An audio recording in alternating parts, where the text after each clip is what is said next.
Welcome to United Consciousness, where one consciousness, one being, is more than just a belief.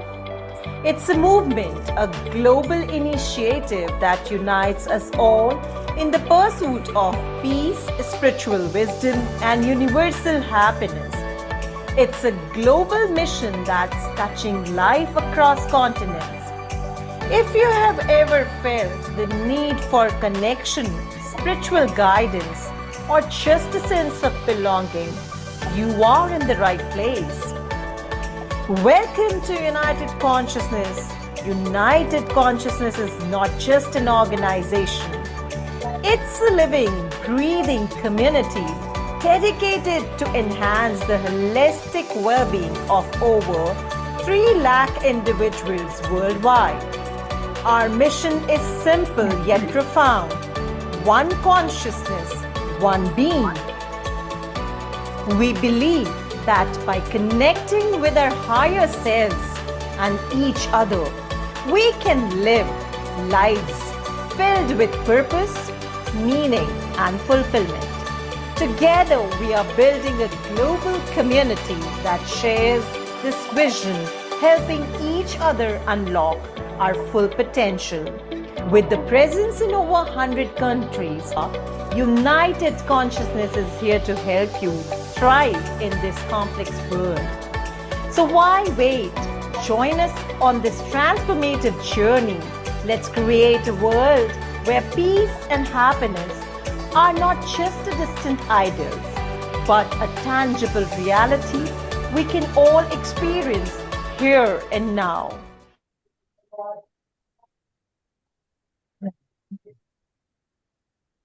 Very nice. The European Yoga Federation was founded 15 years ago. Since then, our motto is unity in diversity. Please listen to the main key points.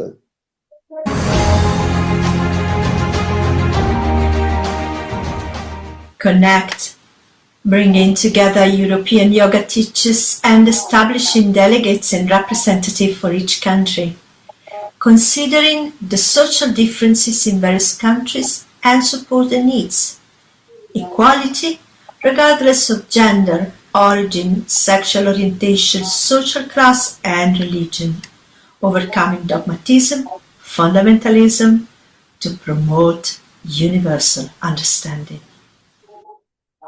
Promote, encouraging a yogic lifestyle and a holistic approach to life as a tool for physical and mental wellness, a more spiritually elevated, peaceful, happy and physically fit society. Integrate and unify, integrating science and the art of yogic living, modern knowledges with ancient wisdoms for betterment of the world and global development. Recognizing, accepting and integrating the many different paths that lead to the same final goal, making sure that yoga will maintain its original purpose. Namaste. Provide study of secular knowledge, philosophy and ancient text, Bhagavad Gita, Yoga Sutra and Veda. Study of techniques, modern developments in teaching techniques, incorporating scientific findings in medicine, psychology, etc. To guarantee a certain standard, an established graduation system to provide a minimum standard for yoga teachers training.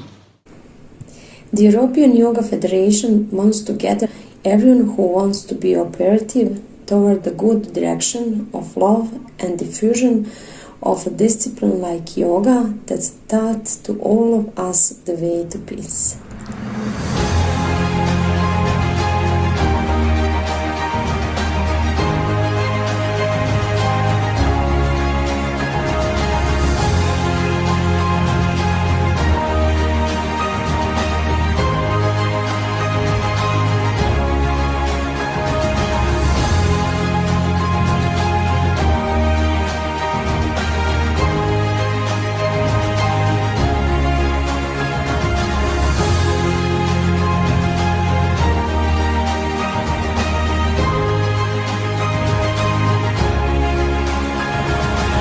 We are privileged to extend a heartfelt welcome to Dr. Rajani Pradhan, an eminent scholar, educator and torchbearer of India's timeless knowledge tradition, who currently serves as the founder and head of Mangolia Yoga, a distinguished expert in Yoga Shastra, Sanskrit and ancient Bharatiya knowledge system. She has dedicated her life to seamlessly integrating classical Shastric wisdom with contemporary education. As a PhD guide at Kavi Kulguru Kalidas Sanskrit University in Nagpur, she mentors advanced research in yogic sciences, reflecting her deep academic rigor and commitment to knowledge dissemination. With rich teaching experience across esteemed institutions such as Chinmayananda Bandhu Gurukula and KG Somania institutions, Dr. Pradhan has nurtured countless students through courses at Patanjali Yoga Sutra, Sanskrita mantra chanting and Indian knowledge traditions. Through Mangolia Yoga Education Trust, she has created a global platform for spiritual learning, fostering dialogue through initiatives like Yoga Mela and Yoga Chopala. An active contributor to academic and research bodies, including editorial and advisory boards, she is widely admired for her intellectual depth, spiritual authenticity, and disciplined scholarship. Her personality reflects sincerity, dedication, and a profound passion for preserving and transforming the essence of Bharata wisdom to the world. So, ladies and gentlemen, please put your hands together to welcome Dr. Rajani Pradhan.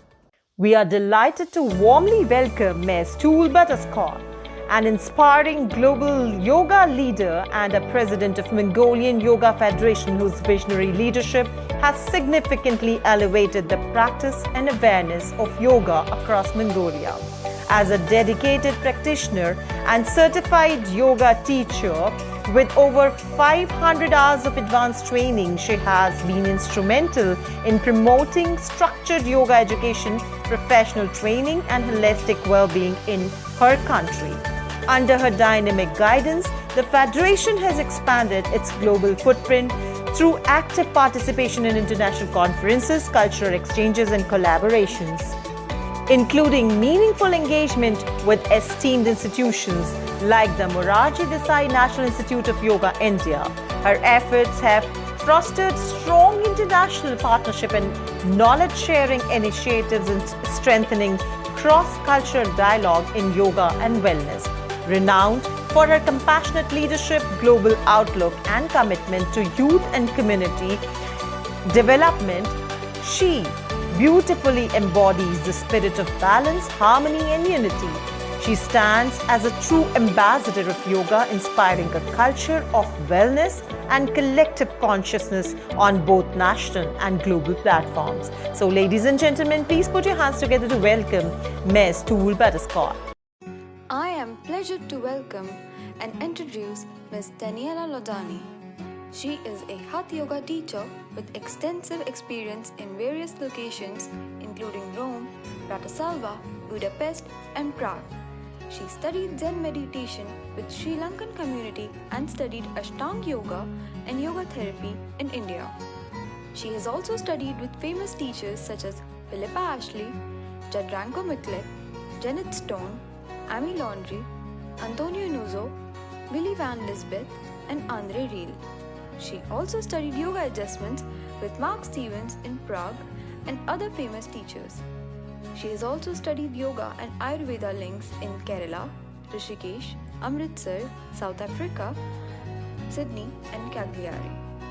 She completed a postgraduate master's of second level in mindfulness, neuroscience, and meditation at the University La Sapienza in Rome in 2020.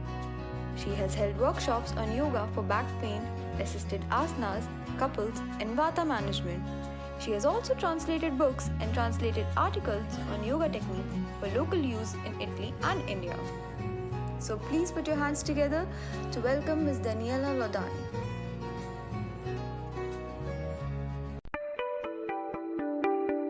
Mr. Jadranko Miklec from Croatia. He is Yogacharya, yoga and Ayurvedic therapist, teacher of transcendental meditation and Maharishi's Vedic science. Manoshadi Bhishagacharya, a herbal scientist, president of Institute of Yoga and Ayurveda. He teaches yoga in Europe, America, India, and China. He gained knowledge about yoga from Maharishi Mahesh Yogi A.G. Mohan, direct disciple of Shri T. Krishnacharya, Maharishi Swami Devmurti Yogacharya, Dr. Mukund Bhole. He wrote 6 books about yoga.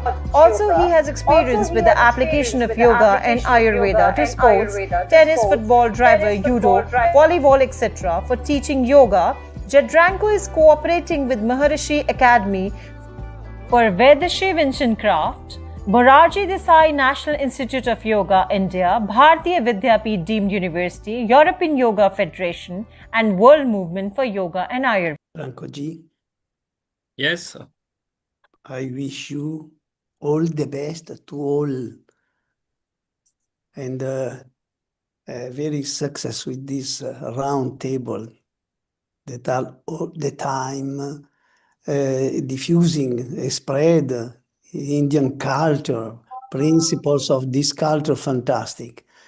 Only I want to chant a sloka.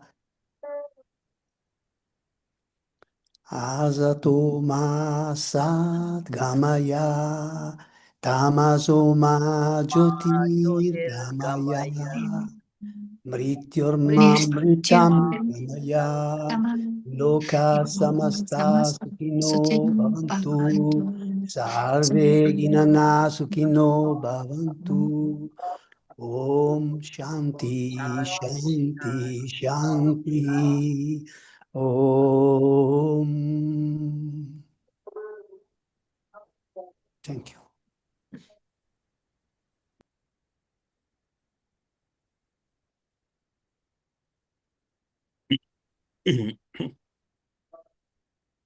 So, good afternoon, everybody. Good Or good afternoon. evening, anytime on the planet Earth. And I'm welcoming all of you, and on behalf of the United Consciousness of this series of Ancient Wisdom series, with the topic of the Yoga for Women's Health. And I want to greet all our dear panelists on that theme, that we will be sharing our understanding and knowledge about that topic. And we have with us Dr. Rajani Pradhan from India. Also Daniela Laudani, yoga teacher from Italy. And also Ms.Tsetsgee Damdin from Mongolia. And we are very happy that the ladies will be speaking about the yoga for the women's health. And me and Amadio will be just as a Purushas witnessing your wisdom in that field. Because man can't understand the topic of the woman's health as the woman can understand much better. And we will be just helping to guide through the theme. And we know that the yoga for the woman is very ancient practice. And also there are many manuscripts where there are also the drawings with the ladies in different yoga positions in those manuscripts. And it's also in the Vedic time. There was very well known that there were many Vedic rishis cognizing different aspects of the Veda, which is not so much known today because the male took their credit to themselves mainly in that sense. But the truth is that the whole creation is created by the power of the lady and with the wisdom of the lady. Because the Brahma, as the creator, can't do anything without Saraswati. Because the Saraswati is the origin of all the sounds, all the vibrations, all the energy which structure and create all the creation. And so in that sense, the role of ladies in the universe is immense. we can't compare with anything, because without that role, nothing would exist and nothing would flourish, nothing would evolve and find its fulfillment in life. So then I would like Dr. Rajani Pradhan to tell us something about the history of the yoga for women's health in India. So first of all, namaste to everybody. Before I start speaking, may I request, so many people are hiding behind those small letters and words.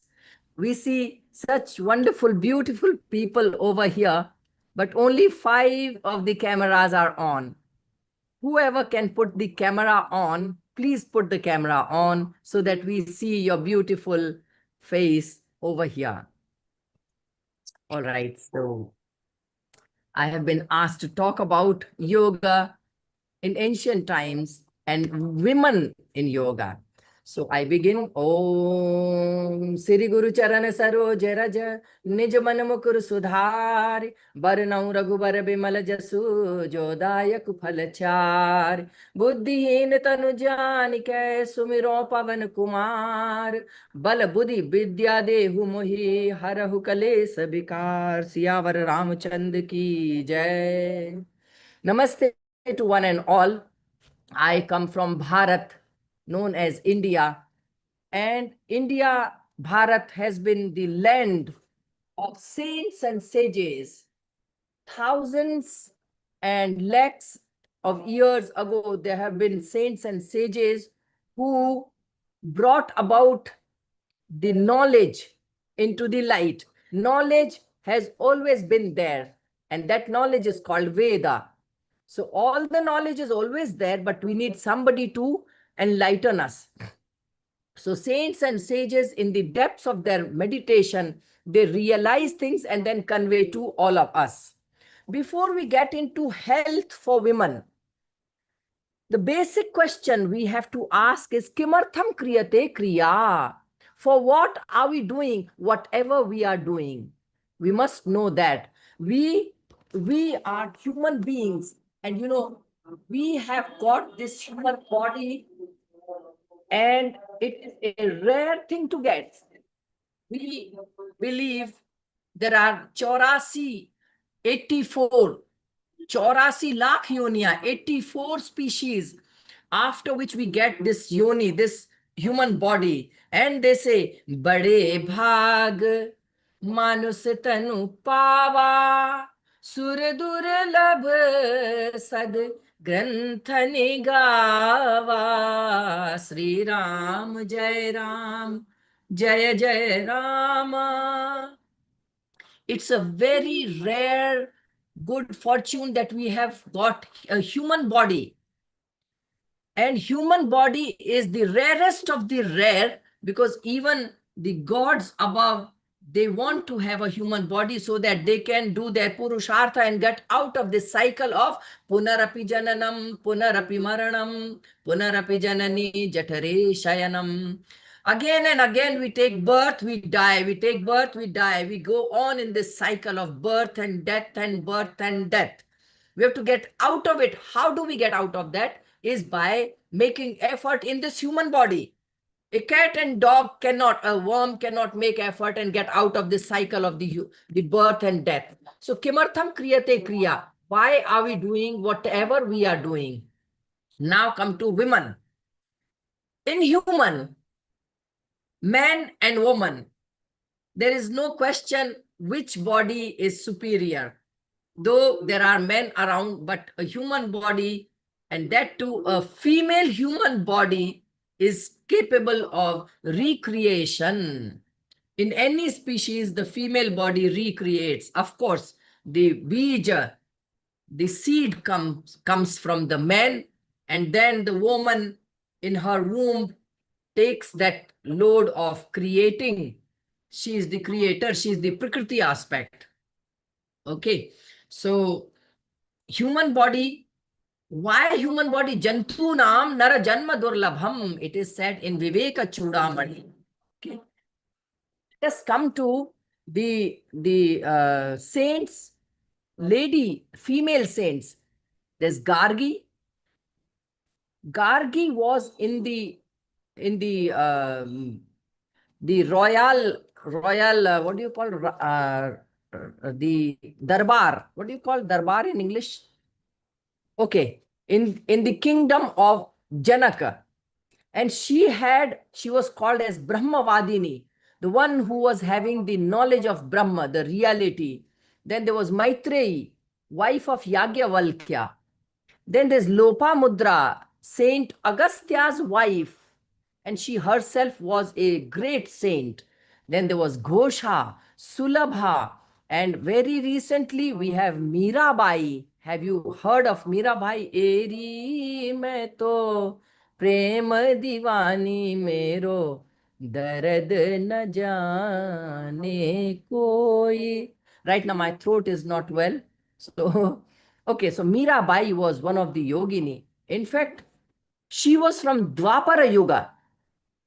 When Lord Krishna, during one of the small anecdote, when she did not show her face to Krishna, Krishna said, okay, you're not showing your face to me, I will also not show my face to you. So when Lord Krishna was holding the Giriraj on his finger, she got to see Krishna, just a glimpse. But the moment she came in front, Krishna made, took turn and he hid from her. So that is how she kept on trying, but Lord Krishna did not allow her to see his face. Then he said, you will have to wait and take birth in Kali Yuga. So that Sakhi of Dwapara took birth in Kali Yuga as Mirabai. And there were another female saints, Kanhopatra, Santa Muktabai, Santa Janabai. They were in Maharashtra. Janabai and Muktabai and Kanhopatra were in Maharashtra in India. So these are some of the saints and sages of ancient time. And all this is for one purpose. Why are we doing whatever we are doing? We are human beings. We have to make effort. We have to make effort to get out of the cycle of birth and death. Thank you very much. Namaste. Thank you very much. And just mentioning you the names of these saints and ladies, great from the ancient history and present times, is bringing light into the consciousness, what they were embodying in their life.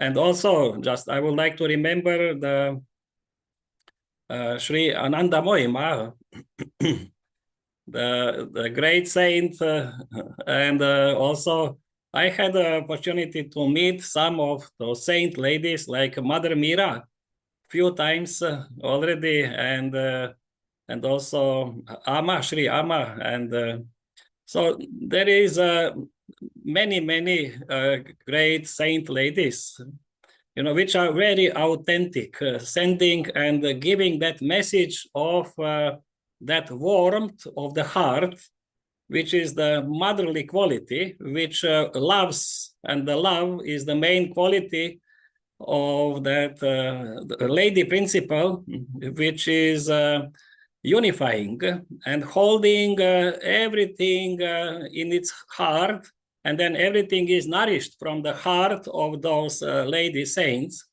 Anybody who comes in their contact feel that they are meeting the mother in a real sense. They feel loved and taken care of, and feeling security of their existence. And this is what the Mother Nature, Prakriti, is giving to the Purusha, the feeling of security. And then when Purusha is self-established more in that security, it's supporting the Mother Nature, the Prakriti, in its function. It's a mutual relation, which is a relation of two in the state of unity, in one supporting the other, existence supporting intelligence, intelligence supporting existence, and the life is blossoming. So without proper function of the lady, and her function should be acknowledged much more today than it is already. And this we will hear from our dear Daniela to speak us about the today's role of women in yoga. But from my point of view, for example, in the life, the ladies should work 6 hours maximum and the men 8, and they should receive the same salary. You know, because ladies have much more duty than the men. They say in the house, 3 corners are kept taking care of lady, 1 corner only with the men. So then they should be rewarded much more and having more time to do all that duty in a relaxed and comfortable way. And in that sense, we see today big interest of ladies in yoga. So please, Daniela, can you enlighten us about today's role of yoga for ladies? Thank you very much. Before I start, I really would like to thank you for the opportunity and the honor to be here with my great teacher, Amadio Bianchi, and then with Jadranko, that I knew from the beginning, and with such big personality like Dr. Rajani. Sorry, I'm very touched. I think that from the modern point of view, we can start from when yoga spread from India, because in Europe we didn't have this knowledge, and we must go back to the 17th of the last century, when a lot of male yoga teacher, I'm thinking about Iyengar, Patabi Joyce, and the Zikachar spread all around the world. But as mentioned, it was a male diffusion in our, let's say, language. I mean English. I'm not talking about Italian, just talking about English. But I think that one of the most important publications in that field was in 2002, when I hope I will pronounce it very well, the correct, Gita Iyengar, the oldest daughter of Iyengar, published the book Yoga Jam for Women. And there was clear that the shift already happened. I mean, not only male teacher, but a lady, an Indian lady, that was showing herself into pose, into a book that was published in English. I tried to find some numbers, and nowadays, if we talk, and then I will explain why the numbers. If we talk about numbers, at the moment, we have more than 300 million of practitioners, so yoga students in the world. And the complete amount of the yoga business in the world is running about 106 billions of dollars, which is a huge amount of money. And I think that this one pro and also one ads for the yoga spread. And I hope that I'm not going to talk something that is going to annoy you, but I think that the more the business enter into the yoga field, the more it's corrupted. Because when, as I studied, when yoga, because it was not at the time, but I know that yoga was one-to-one, teachers to student, as a strict relation between the teacher, and the teacher decided what to teach the student and when it was the right moment. Nowadays, unfortunately, in Europe at least, this is going to not happen anymore. I mean, we have classes with huge amount of people. The 87 or 90% of practitioners are women. So the role of women is very, very difficult, because they had to go in 2 directions. One is to maintain the good relation teacher and student, which is not easy with so many classes. But at the same time, if you're running a business, you have to, let's say, to have classes with a lot of people. And this is one point. The second point is that the teaching is from a woman to a woman. And sometimes, unfortunately, the divine feminine or the aspect of the motherhood is going to be forget. Nowadays, we have women that are trying to act and to talk and to work like male. So in this moment, the world is a little bit confused. We don't have more the womanhood, let me say it this way. But there is a way of women trying to be like men, and this is not going to be healthy for the society.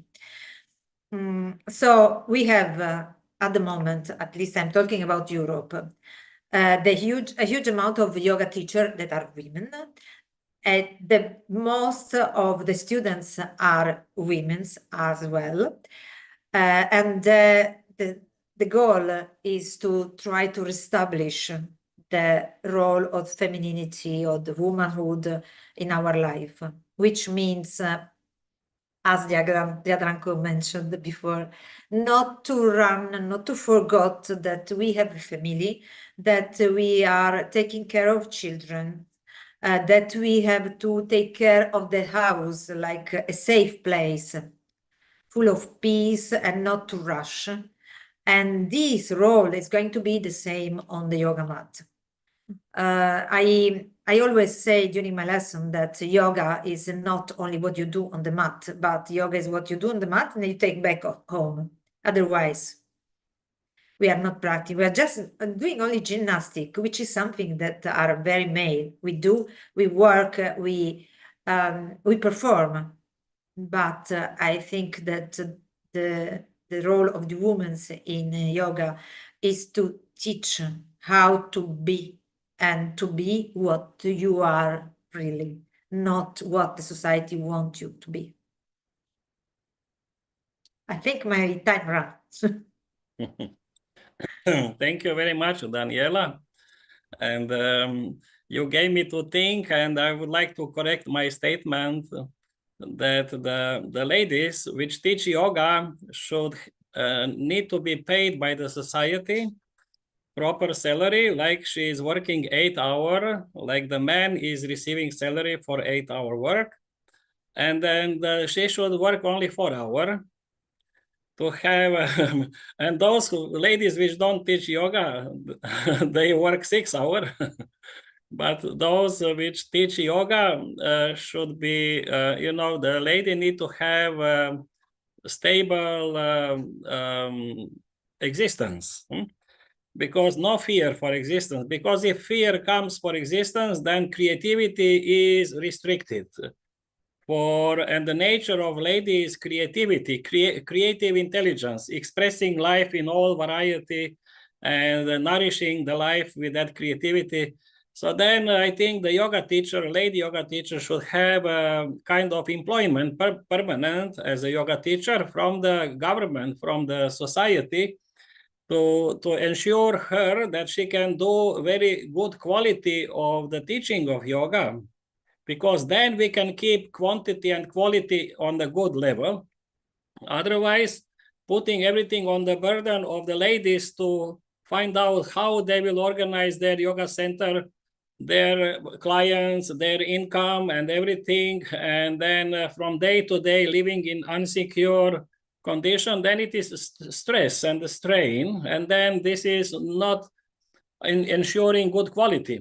But for the life of and the health for the society, it's important the health of the ladies should be taken care properly, and for that proper instructor should be there doing very good quality work with the teaching of yoga in the field of yoga therapy and all preventive measures.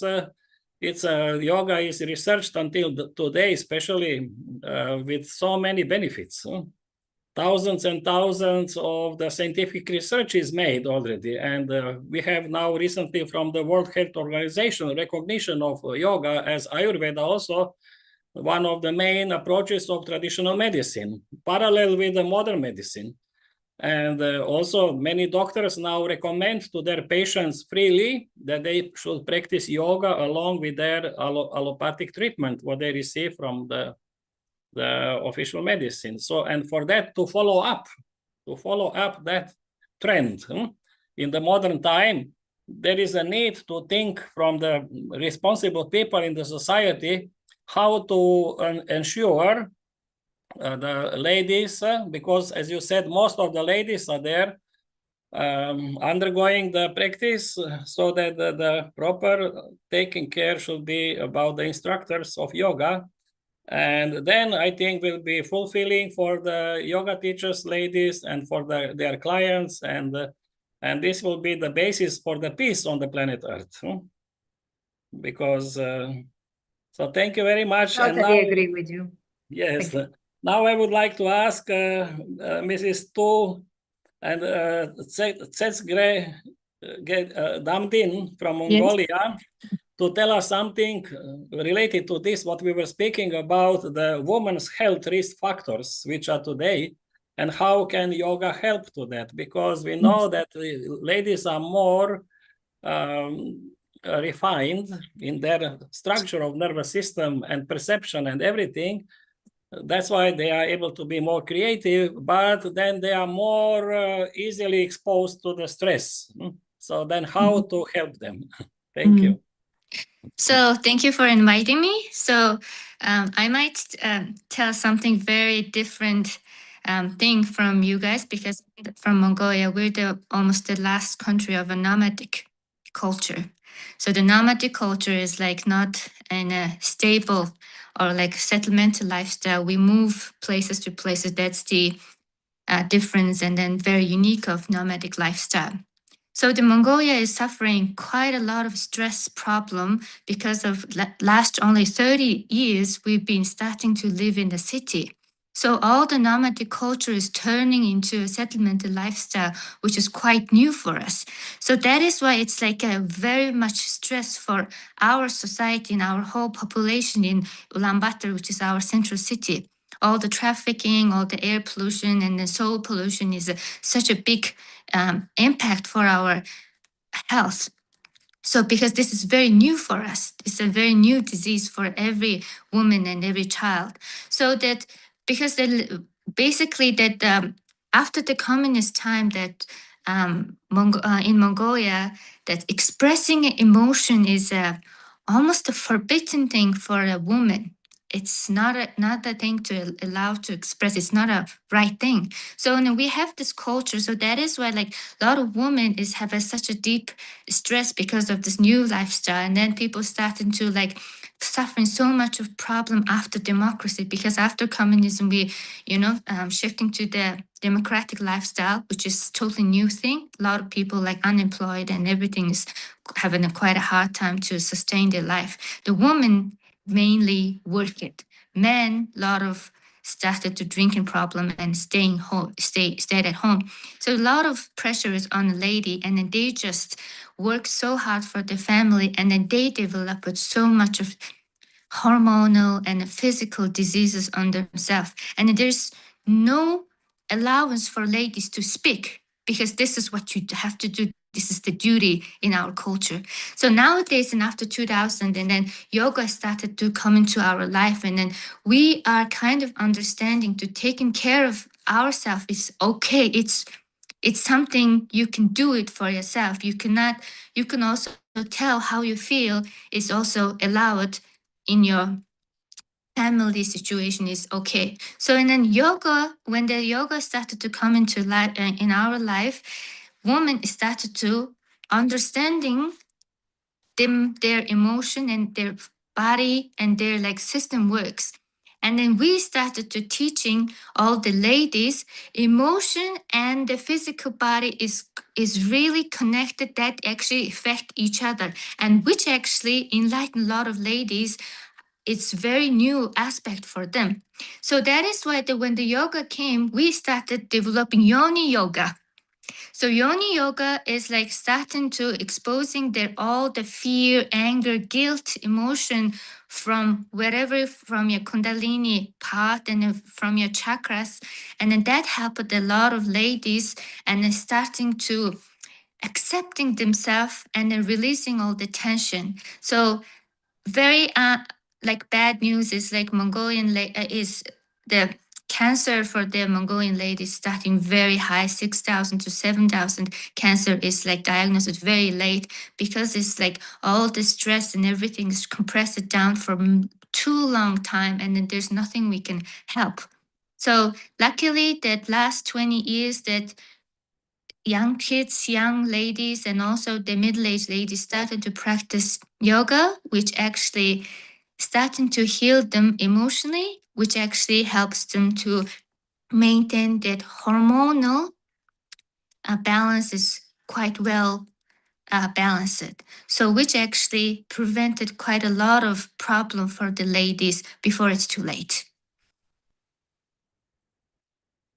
Is it? This is my very first time, so am I doing okay?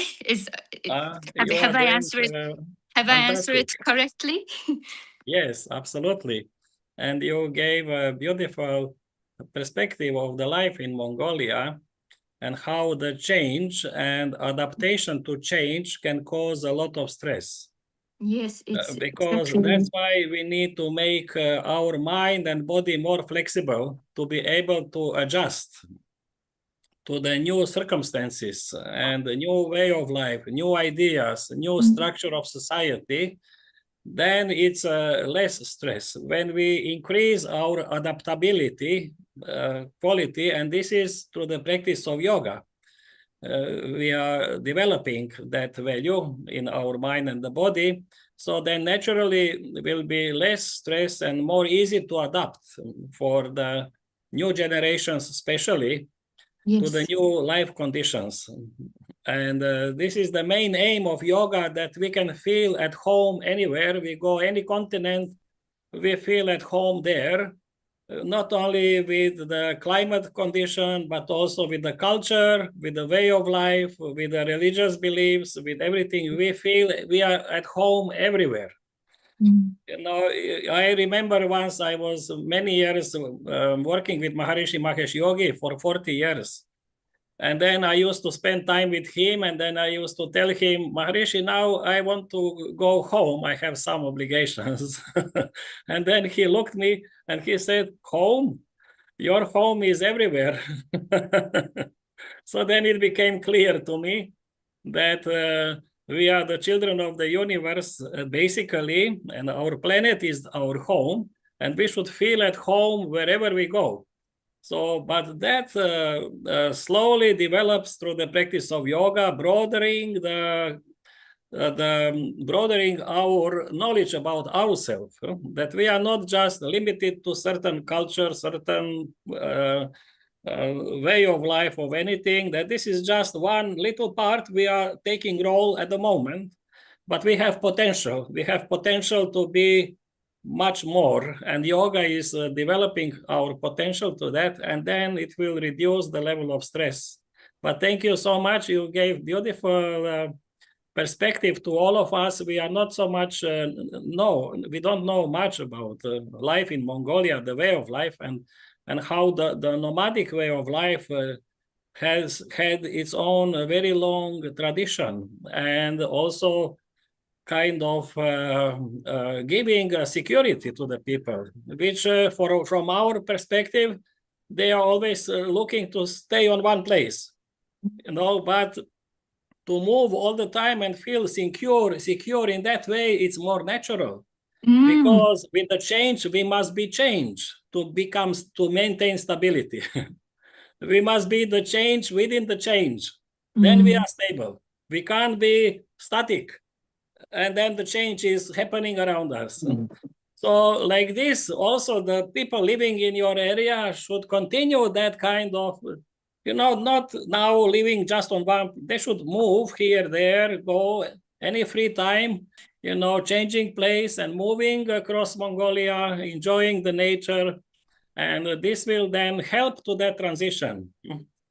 So, and having yoga courses on different places and having a retreat way of life, like in India, there are sadhus which should not stay longer than 1 week in one place. They are moving sadhus. So like this, some practice can be designed for the people moving and practicing yoga. Thank you very much. And now I would like to ask again Dr. Rajani about the situation, because she beautifully stated that the lady is a creative aspect and creates and from mother's womb, everything is created, has that power which the man doesn't have. And for that purpose, she needs to have health for all the organs and all the faculty to be able to create life. And one of that is the menstrual cycle, one period, which I would like now that we hear some recommendations for the health of the menstrual cycle for the ladies from the perspective of yoga. So namaste again to everybody. Yoga for menstrual problems. If we look at menstrual problem, it is one of the part for a woman. Okay. Let us go back again to the basic question, and that is entire human body. Okay, not just ears or nose or, yeah, of course, we are focusing on menstrual problem, but look at the entire human body. This body has to be taken care very well. Entire body has to be taken care. Why? Because the Sharira Madhyam Khalu Dharma Sadhanam. This body alone, this body itself is the medium through which we can accomplish anything. To be able to accomplish anything in life, we need this body. Okay. Now, to take care of this body, I am a professor of Yoga Shastra, so I will talk about Bhagwan Patanjali. Bhagwan Patanjali ji has given Ashtanga Yoga to take care of not only body. Let us take a look at what is Ashtanga Yoga. Yama Niyamasana Pranayama Pratyahara Dharana Dhyana Samadhayoshtavangani. These are the 8 components to take care of my entire being. Not only this, see, we have levels and layers. My physical being, mental being, intellectual, spiritual, social, family, professional. We see not only women, men also. Everybody has so many aspects to the life, and everything depends upon my body. If my body is not healthy and happy, not just healthy, it has to be healthy and happy and happening. Then only I will be able to be useful to the society, to my family, to my nation, to this world, and to myself. So yama, then niyama, then asana, pranayama, pratyahara, and then the 3 things put together, dharana, dhyana, samadhi. So to take care of menstrual problems, why do they arise? We need to know that. Most of the menstrual problems are psychosomatic in nature. They begin here and then it goes on into the different body parts. Stress, anxiety are one of the most vicious reasons why menstrual problems arise. Okay, so to take care of those problems, what I would suggest, the best thing is to take care of the body with few asanas. Then some of the pranayama, and one component that I am going to talk about is tad japas tadartha bhavanam. And just before that comes tasya vachakah pranavaha, tasya ishvarasya vachakaha pranavaha. Pranava or Om. Om is the sound symbol of the supreme reality. Okay, Om has nothing to do with any religion, caste, creed, color, nationality, or anything for that matter. Om is a symbol. And what kind of symbol? It's a sound symbol. If we write Om, of course, it is a letter Om, one word, one syllable. But actually it is a sound symbol of supreme reality. And tad japas tadartha bhavanam, we must do its japa. How do we do japa? Take that japa mala and Om, Om, Om, Om, Om, Om. What will happen with that? Om, Om. Because yogaschitta vritti nirodha. What is yoga? Chitta vritti nirodha. Slowly, slowly minimizing and channelizing the thought process and bringing it back, pratiprasavaha, bringing it back into myself. And I have to be established in my own real self. That will happen only with the japa. No matter whether I am, I belong to A religion or B religion or this country or that, until and unless my sight is not the supreme reality, I will not be peaceful, because this world is anityama sukhan lokam. Then imam prapya bhajasvamam. This world is called mrityu loka. Means everything has a beginning and has an end. Everything that begins will end.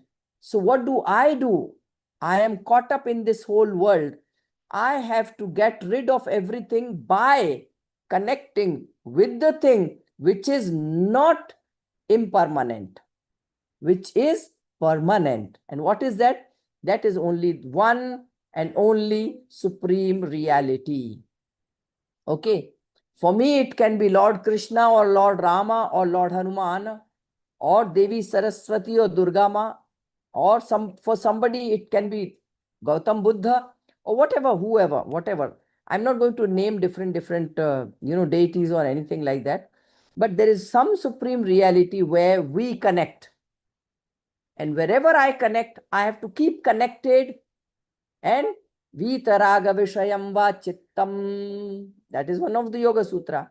If I put my mind and heart onto one subject matter, I become like that.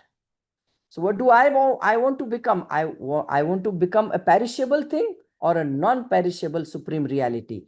If I belong to that, I keep on my eyes and my heart and mind onto that, and I be that.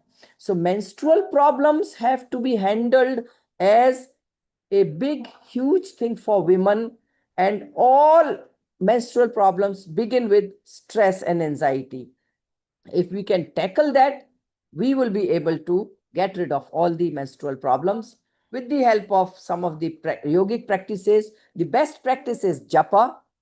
Then there are some pranayamas like Brahmari, Ujjayi, Anuloma Viloma, and Shitali and Sitkari. So these are the pranayamas, and some of the yoga asanas like Balasana, Bhujangasana, Baddha Konasana or butterfly pose, then cat and cow pose, Marjarasana, Viparit Karni Mudra. So these are some of the, Matsyasana, Dhanurasana, Ushtrasana, and these are some of the asanas, pranayamas, then kriyas. So this is too short a time to talk about them, but this is what I feel. So take care. Namaste. Thank you. Thank you very much, Dr. Rajani, for this beautiful exposition regarding the menstrual condition. And basically, our body is structured that it's able to receive different things up to the heart, the region of the pranavayu function, the function of the vayus in our body. And then to process from the heart to the navel, it means digestion and metabolism, samana vayu, and to eliminate what is the waste, what is not used for the body anymore. And this is the function of from the navel down apana vayu. So basically all the practices which work to normalize the function of apana vayu, for which the menstrual cycle also is related, will be helpful, like Pavan Muktasana also, and especially bending forward practices. To do this kind of practices maybe few days before the cycle should start, to normalize the function of apana vayu, to release the blockages in the region, in the pelvic space, will be helpful for stimulating this, and not doing bandha, mula bandha, because the mula bandha has opposite effect.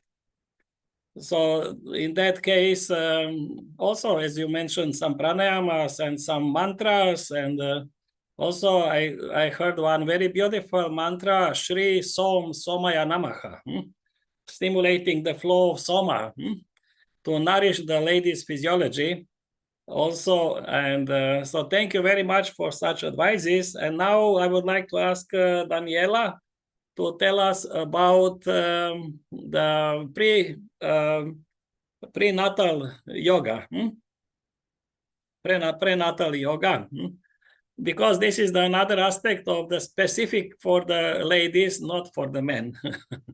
Okay. Yes, and again, thank you for the words. And yes, it's mainly for women, but then I will tell what was my, let's say, my thinking about that. First of all, I really thank the assist of thinking about what are we doing and for what.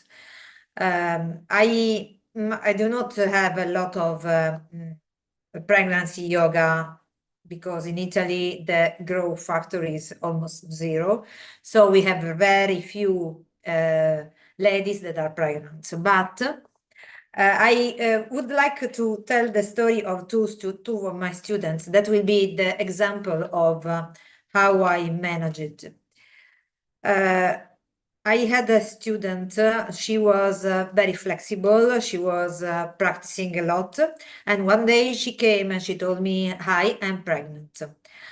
And I let her practice in the class, because pregnancy is not illness, is a natural process. The only point is that the women must learn or must improve the way she listens to her body. And that's not because as a commercial we are, let's say, there are a lot of reclams like yoga is good for posture, yoga is good for back pain. Yes, it is.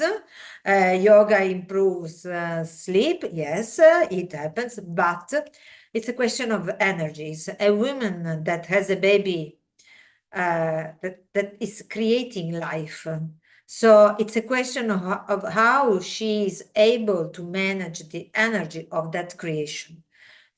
And the question that I always put to the students that are pregnant is, are you happy? Because the baby, if you practice and you are happy, the baby will be happy. But if you are practicing and you are feeling pain, you are creating pain you are letting your baby feeling the pain. So it's not a good idea. So the case of my first student, she practices all the 9 months.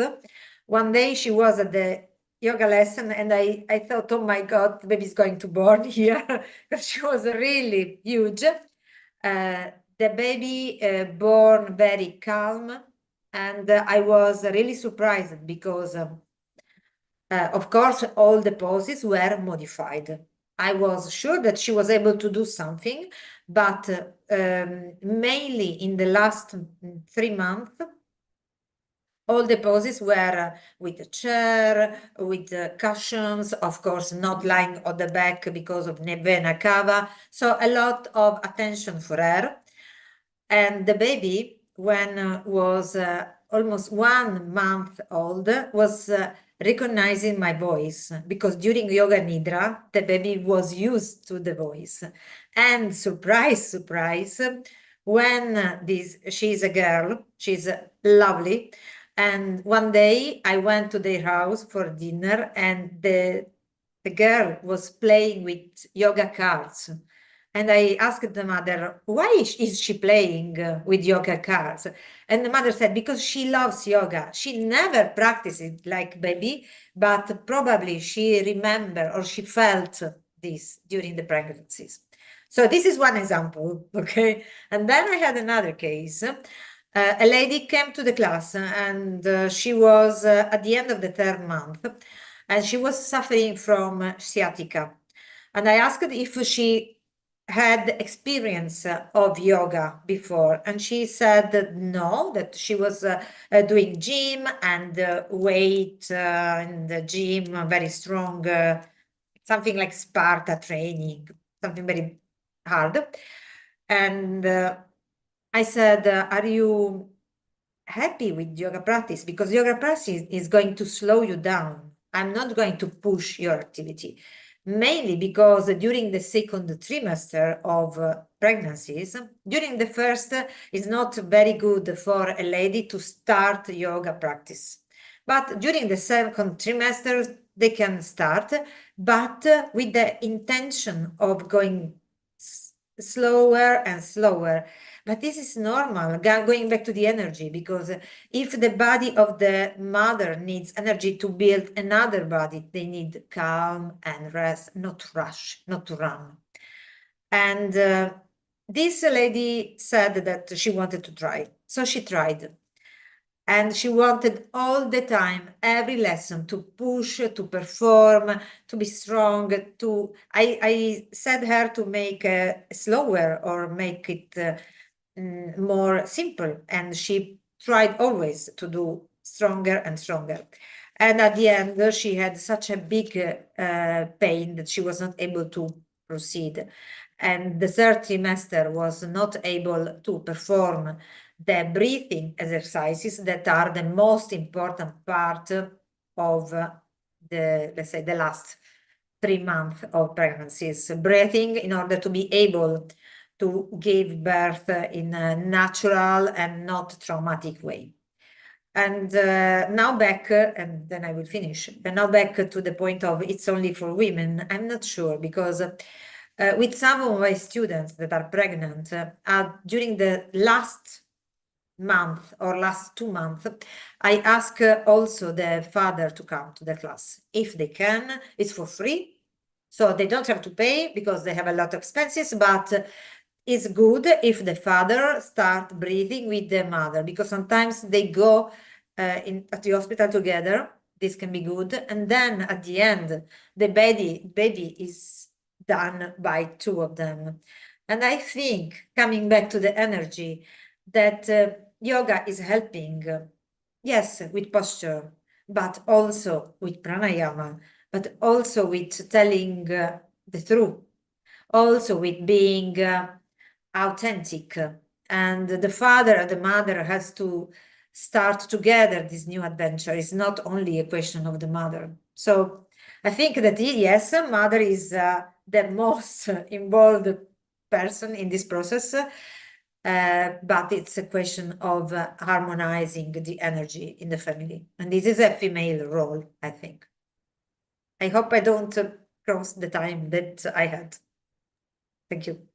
No, thank you very much, Daniela. And you beautifully mentioned that there are these 3 9-month period we can divide in the 3 periods of 3 months, and the yoga program is different for each period because there is requirement from the mother and baby different. And also that when mother is doing the yoga, actually should have awareness all the time with the baby, not on her body so much, that the baby is feeling comfortable.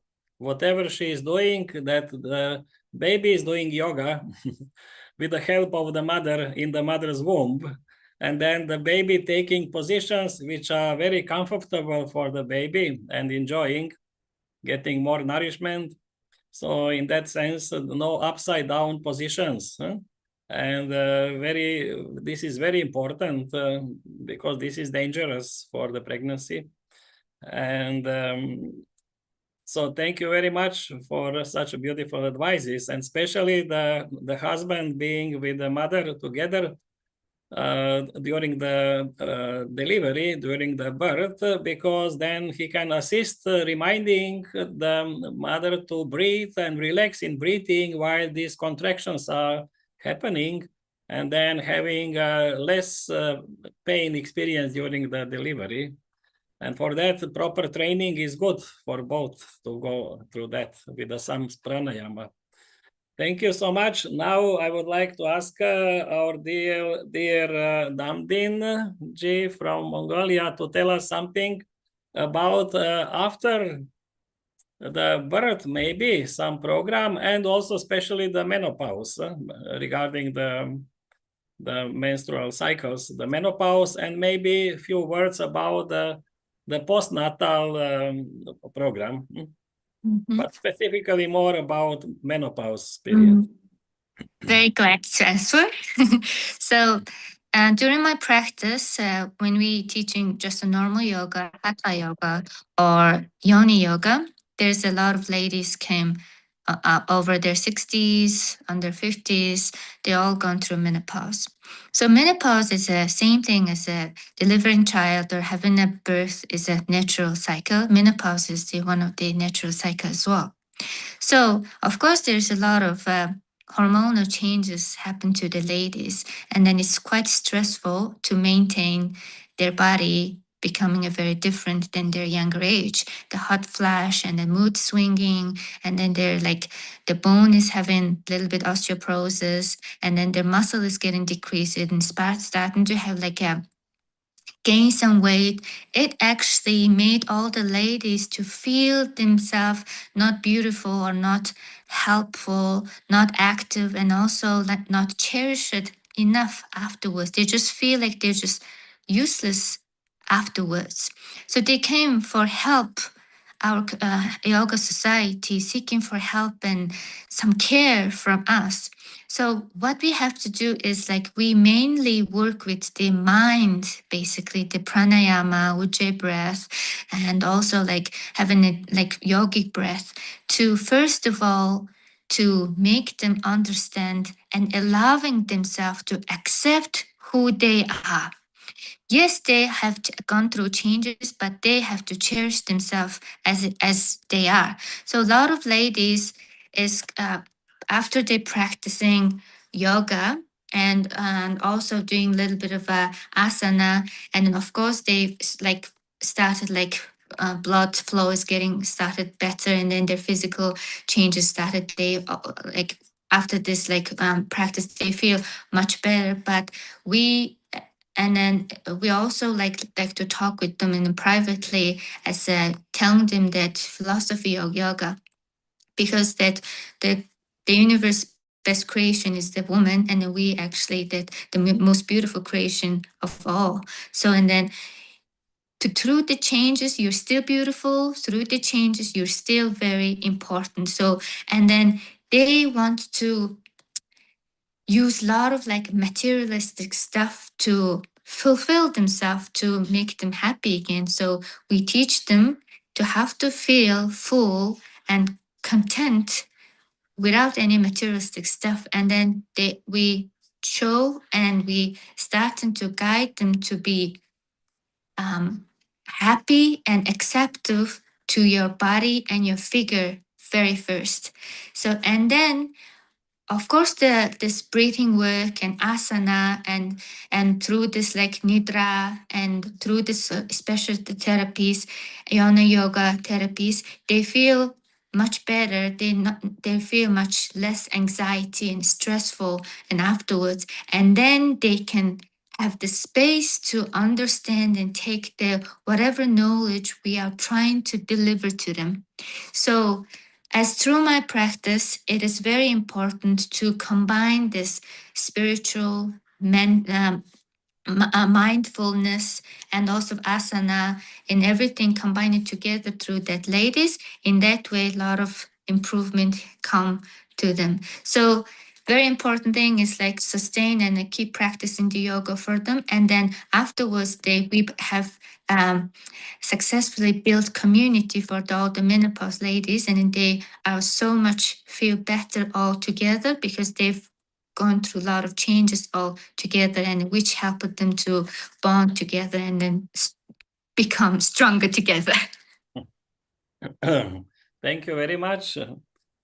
Beautiful recommendations.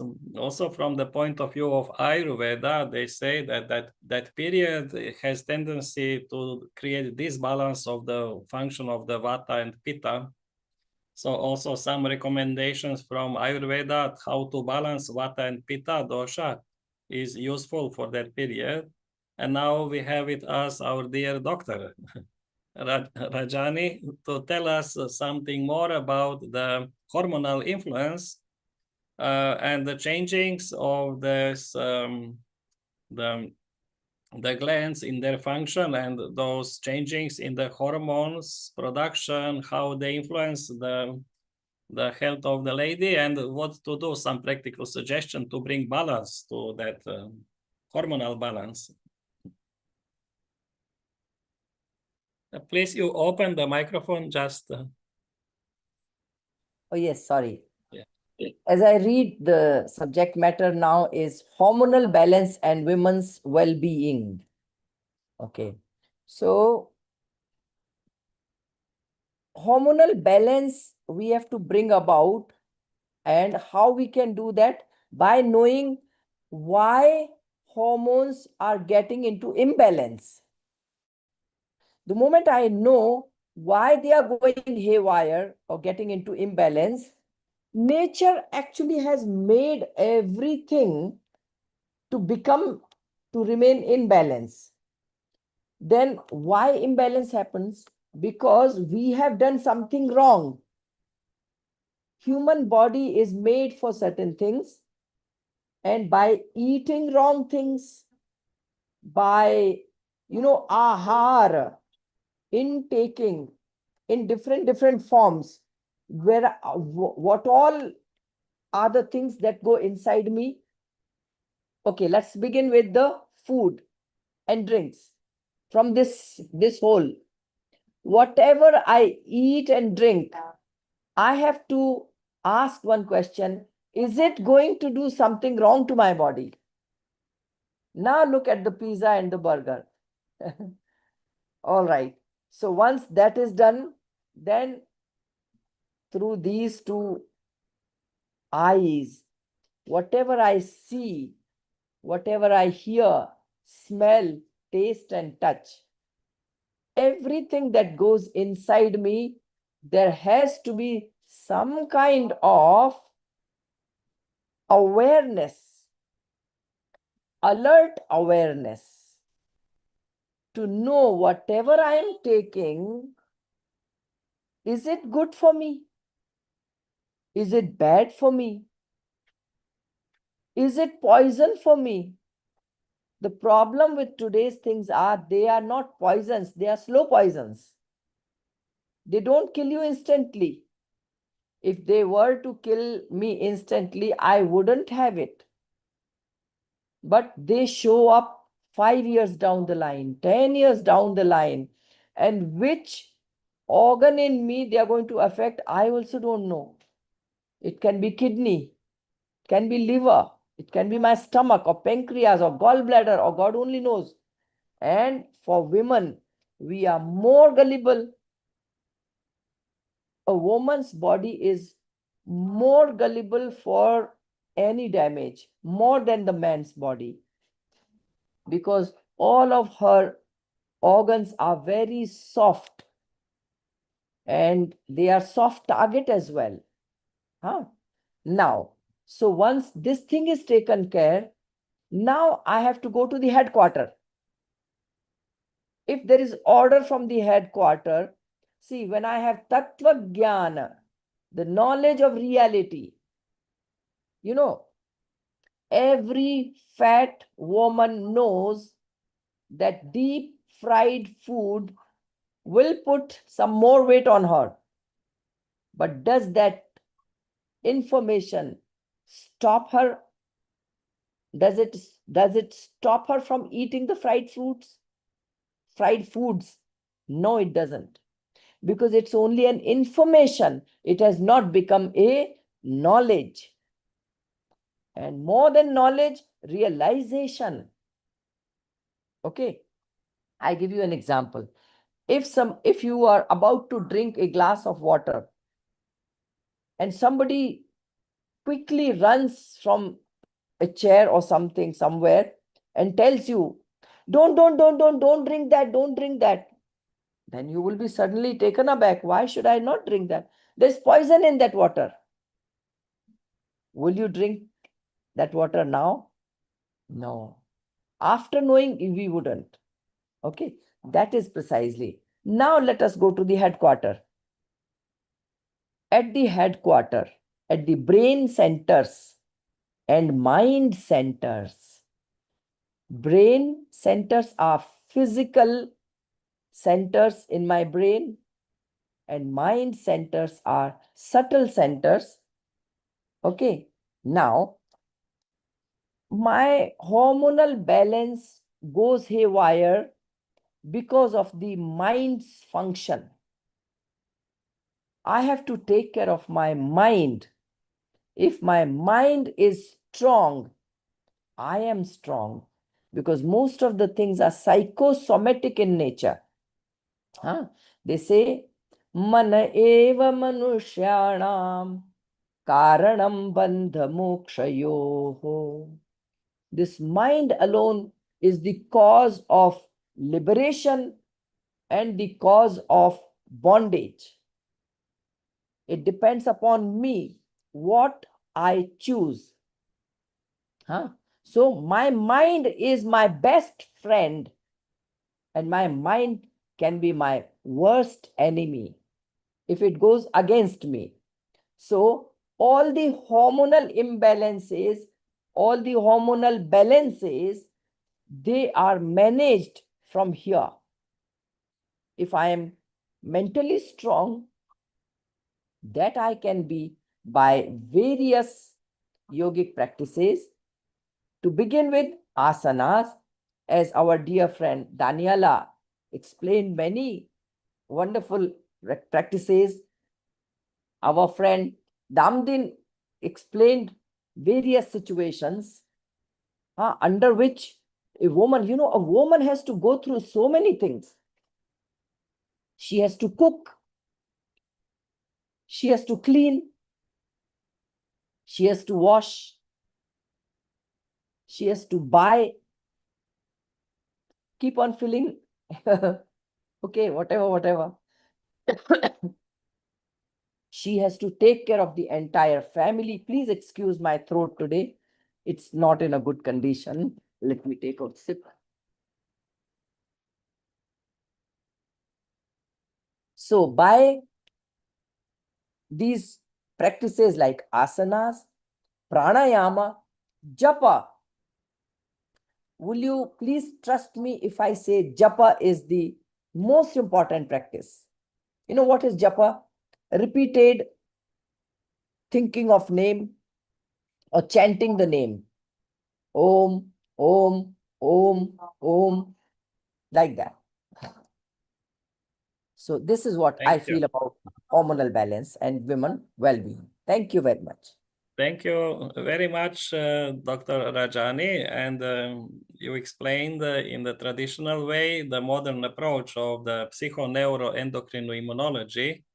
In the medical science today, that the psychic condition, the mental condition, is the basis of the way of the function of nervous system.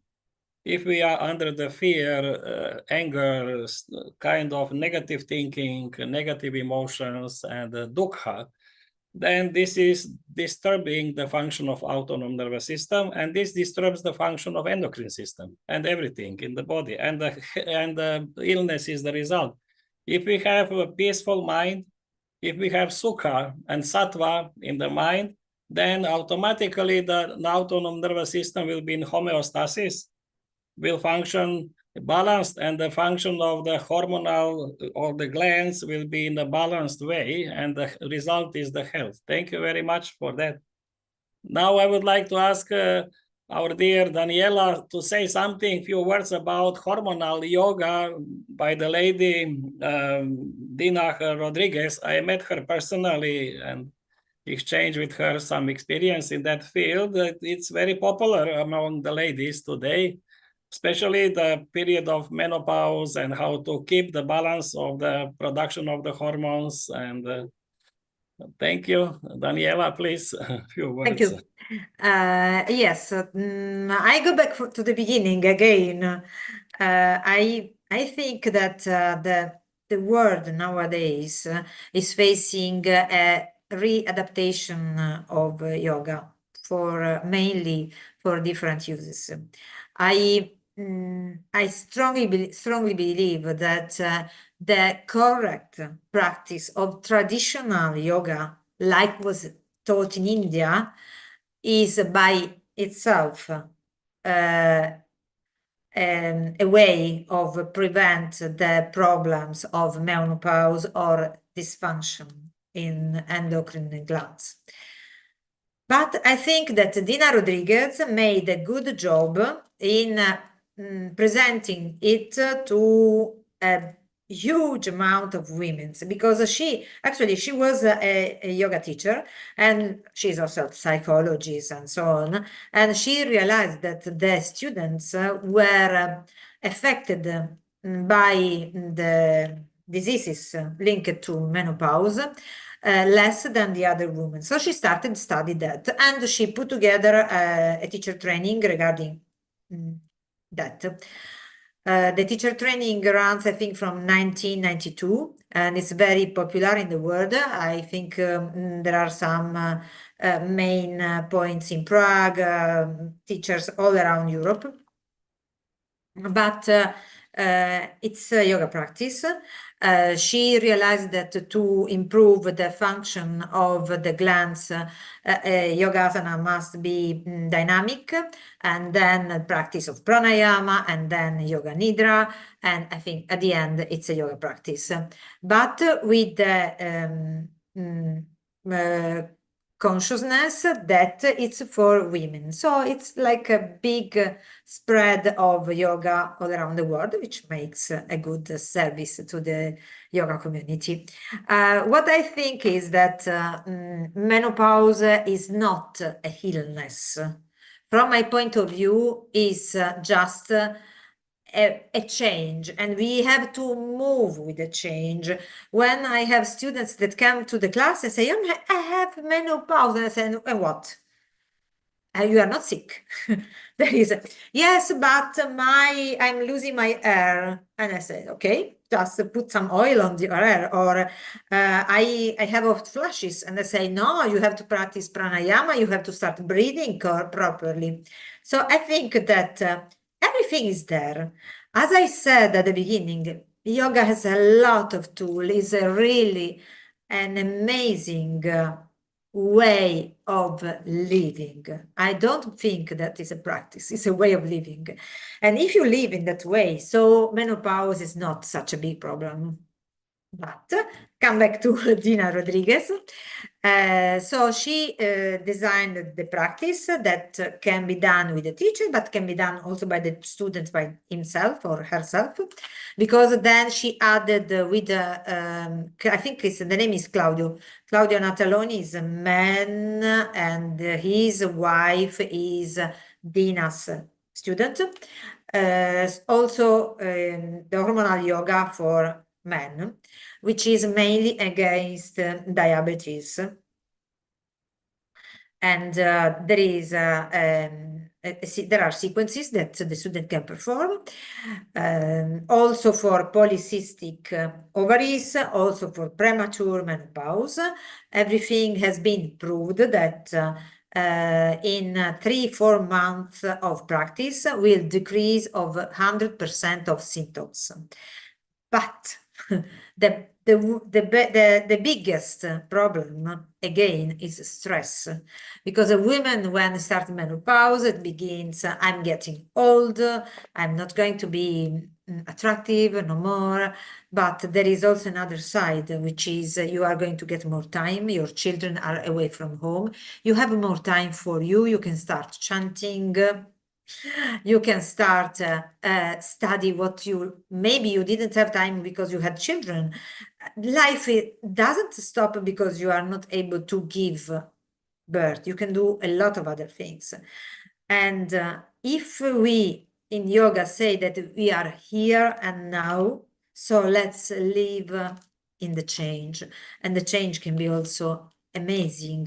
I have some students that are already 60 and they started they started chanting kirtan, and they are absolutely happy with that. They are just getting crazy. They are playing and chanting because now they have time. So why not?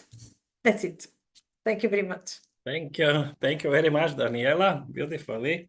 So we see today there are many practices of yoga recommended for specific purposes and conditions for the health and everything. But we need to be also aware of the indications of each yoga practice and possible contraindications for each yoga practice, because each yoga practice has also some contraindications, in which case that practice should not be performed. And then one contraindication is the hormonal dependent tumors for the hormonal yoga, because the hormonal dependent tumors, you don't want to increase the hormonal level, because then the tumor will grow more or start regrowing again if it was reduced, because the modern medicine usually takes some to reduce the production of, and then it was the cases that it created such a problem. So this is a kind of contraindication in the case of such practices which are specifically targeting the endocrine system to stimulate its function and produce more hormones.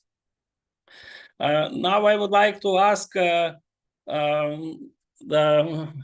Damdin Ji to tell us a few sentences concluding this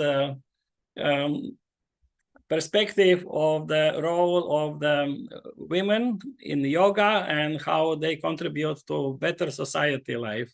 And then we will have some time for question and answers from the participants of this webinar. So I'm very glad that all the yoga practice being approved for many doctors and other yoga teachers. So as my practice, as my experience, that yoga help a lot for the woman in many different aspects, age-wise, and there's many different phases for the ladies. So, I'm just going to tell you something very interesting. In early times, that ladies used to have the children on their 60s and 70s and 70 years old in Mongolia. So, and then the menopause started way late in early times. So why? And then the trick and secret was, they were very, very free and unstressful life in countryside. Everything is not in rush, and then everything is so peaceful, and then just like they just follow this like natural timeline basically. So, and then everybody rides until they're very old, 80s. Everybody ride horse, and then they just ride yaks and camels and reindeers at that time, because there's not much of transportation for like vehicles at that time, which actually helped the ladies to have a very good like pelvic floor function. And then they also like a lot of riding makes them very like good stretchful around the pelvic area. And then this also stimulates all the like Muladhara chakra and Swadhisthana chakra. And then they were all the time in the nature also helped so much for them to age very well. So nowadays we don't have much of a capability to write all the time. So which actually, the lucky things, yoga started practicing. So we are substituting all this movement, all this activity through the yoga, and then which is helping a lot of ladies to consume babies even they're on their 40s and 50s in here right now. And then also help a lot of ladies to have that's gone through this menopause problem, because we are actually reducing all this anxiety and stress through the yoga, which actually help them to have this normal hormone like cycle. And then also we are also teaching for the young girls going through this puberty as well, through this very fun like aerial yoga and a little bit dance yoga and like traditional dance yoga as well. So, and then all this movement and energy flowing practice is actually helping so much ladies in a very good way, and then which actually supporting our like Mongolian ladies' health in a very like good level. And then that is why we are very thankful that even though yoga is quite new for us, but still we have such a good impact from it. Thank you, Damdinji. I think you have abundance of experience by which you can help European ladies and in the West. And we need to have you more often in the different congresses to present these programs. And I know that the nation of Hunza also and Mongolia, very vital, very healthy, the old way of life, we're ensuring them vitality in the old age, so that they are with 100 years, like in the Europe, a person with 50 years, the same vitality. So thank you very much. And now I would like to ask some from the audience to ask the questions to our dear panelists.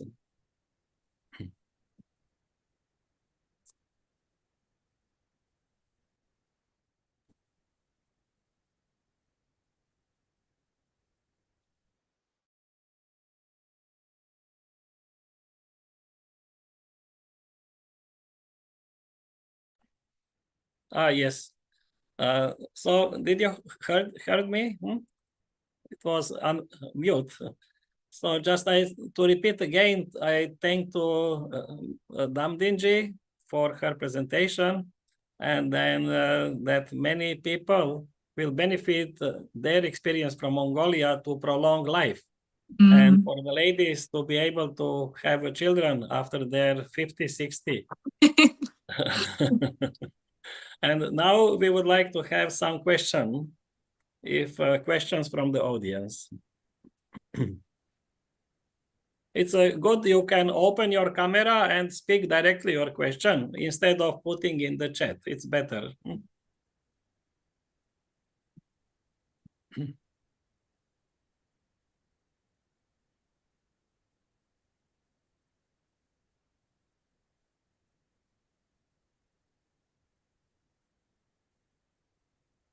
Yes. Please, you can ask. From India, there is one question. What is the practice for the husband in the prenatal yoga? I think, Daniela, this is your question. Yes. As I said, usually only the women are my students. It's quite difficult that a man will attend 9 months of yoga. For them, it's too it's too slow. But at the end, if the lady is able to practice for the 8th or 9th month, so I invite for free the man, the father. And I start with pranayama, which is something that also men can do. So it's quite normal and it's just breathing. So they don't feel, because I think men are scared about yoga sometimes. They feel, oh my God, what are they going to do? It's like something very strange. So pranayama is normal. They can breathe, it's okay. And then I start with very slow practices. Chanting is not so good for men, but support the mother, for example, while she's breathing. This is something that is the touch, is the feeling of the touch. Or hug her from the back while she's lying down or she's lying on her side. Just the practice of help her. Pranayama they can do together, and it's something that I ask them to do together with a class, if there is a class, or by themselves, only if it's a private practice.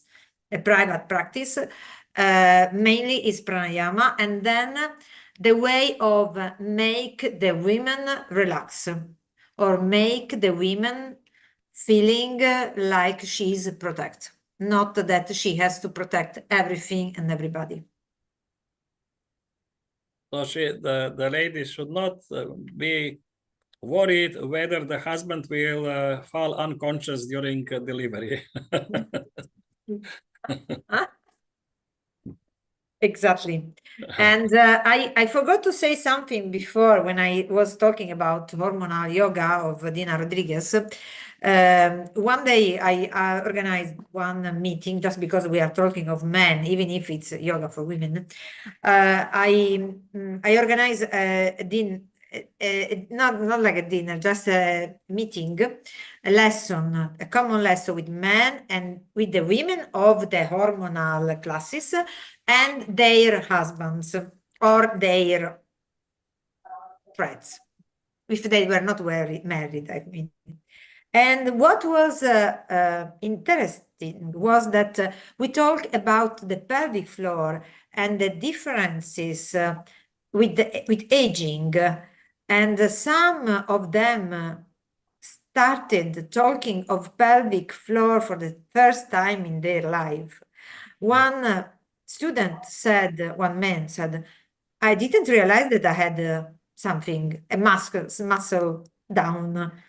And I thought, you have it all your life, but sometimes the consciousness of the body is higher in women's because every month we are aware of what's going on, what is changing, what's happening, pain or not pain. Every month for us is something that's changing, but for the men, even aging is embarrassing for a man. Just they don't talk about that. I will be quiet now. Thank you. Yes, some other questions or comments?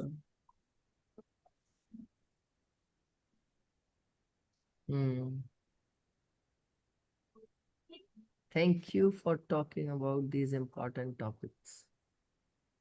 Very Yes. nice. Yes, Dr. Rajani? Yes. There are some Yes, Chile. can I share my experience Yes. if you all approve? Yes, yes. Yes, I am Vaishali from India. I am a yoga master and a student of our beloved Rajani ma'am.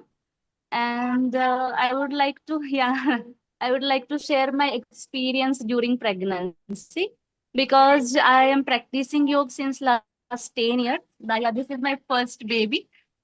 Okay, and in my first pregnancy, I practiced yoga complete 9 months.